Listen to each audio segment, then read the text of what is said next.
কমলা লেবু। আচ্ছা, আর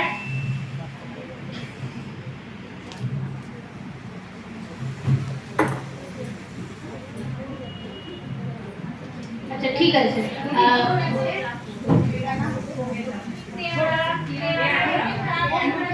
আচ্ছা, উনি যেটা বললেন যে লেবু, মানে যে কোনো লেবু, হ্যাঁ লেবু কিন্তু কখনোই আয়রন সমৃদ্ধ নয়।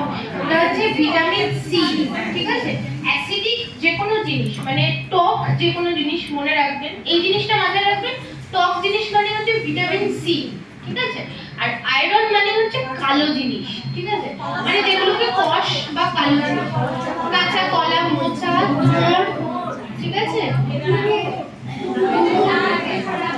কুলেখাড়া শাক ভালো উদাহরণ। আর বেদানাতেও প্রচুর, কারণ লাল থাকে। হ্যাঁ, লাল মানে লালচে বা কালো জিনিসটা হচ্ছে কষ, মানেই হচ্ছে সেখানে প্রচুর আয়রন। হ্যাঁ, ছোলাতেও প্রচুর থাকে, ছোলাতে আরো অনেক জিনিস থাকে। তো মেন হচ্ছে আয়রন রিচ খাবার খাবার খেতে হবে। আচ্ছা, এরপরে হচ্ছে আপনি গর্ভাবস্থায় ব্যায়াম করতে পারবেন, এটা একদমই ভুল। এটা কিন্তু বেশিরভাগেরই ধারণা হচ্ছে গর্ভাবস্থায় ব্যায়াম করা যায় না, কারণ যেহেতু মানে গর্ভবতী মহিলাদের পেটটা অনেকটা ফুলে থাকে বলতে পারেন, তো সেই ক্ষেত্রে না ব্যায়াম করা যাবে না, কিছু একটা হয়ে যাবে, একদমই না।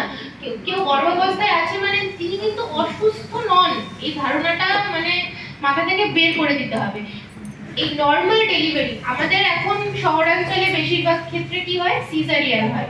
ঠিক আছে, এখানেও এখন হয়, হ্যাঁ এখানেও এখন হয়, কিন্তু বাইরের দেশে দেখবেন বেশিরভাগ ক্ষেত্রে হচ্ছে কি না, ওরা কিন্তু নরমাল ডেলিভারি পছন্দ করে, এবং তা সেটাকে করানোর জন্য অনেক রকম পদ্ধতি, তার মেন ইয়ে হচ্ছে ব্যায়াম।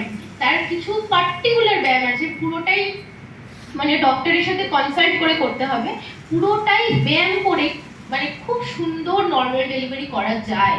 ঠিক আছে, তো সেই ক্ষেত্রে এই যে বেশিরভাগ ক্ষেত্রে দেখুন মাঝারি ব্যায়াম মা ও শিশু দুজনের জন্যই উপকারী। হাঁটা, সাঁতার কাটা, প্রসব পূর্ব যোগ ব্যায়াম, এই যে প্রসব পূর্ব যোগ ব্যায়াম